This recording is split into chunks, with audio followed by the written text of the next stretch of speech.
নিরঙ্কুশ সংখ্যাগরিষ্ঠতার মধ্য দিয়ে জনগণ রায় দিয়েছে, আজকে বিএনপি সরকার গঠন করেছে। বর্তমানে আমাদের যে বিষয়টি রয়েছে, জনগণের সাথে জনাব তারেক রহমান আমাদের মাননীয় প্রধানমন্ত্রী যে প্রতিশ্রুতি ব্যক্ত করেছেন, হাতের কালি ভোটের কালি মুছে যাওয়ার পূর্বেই তিনি যে প্রতিশ্রুতি দিয়েছিলেন সেই প্রতিশ্রুতিগুলি আজকে পূরণ হচ্ছে। আজকে ফ্যামিলি কার্ড, আজকে দেখুন কৃষক কার্ড, মসজিদের ইমাম মুয়াজ্জিম খতিব এবং আমাদের পুরোহিতদের জন্যে আজকে তিনি সম্মানী ভাতার ব্যবস্থা করেছেন। স্বাস্থ্য কার্ড হবে এবং এমনিভাবে জনগণের প্রতি যে প্রত্যাশা, জনগণের যে প্রত্যাশা নিয়ে জনগণ আজকে বিএনপিকে ভোট দিয়েছে, সেই প্রত্যাশা আমাদের মাননীয় প্রধানমন্ত্রী জনাব তারেক রহমান ইতিমধ্যেই পূরণ করা শুরু করেছেন এবং পূরণ করবেন।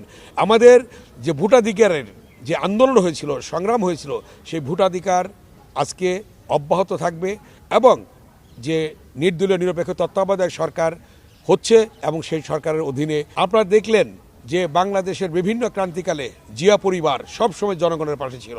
জিয়াউর রহমান স্বাধীনতার ঘোষণা দেন, বেগম খালেদা যে গণতন্ত্র মুক্ত করেন, তারেক রহমান এদেশে জনগণের ভোটাধিকার ফিরিয়ে দেন। এর ফলশ্রুতিতে আজকে বাংলাদেশে গণতন্ত্র ফিরে এসেছে।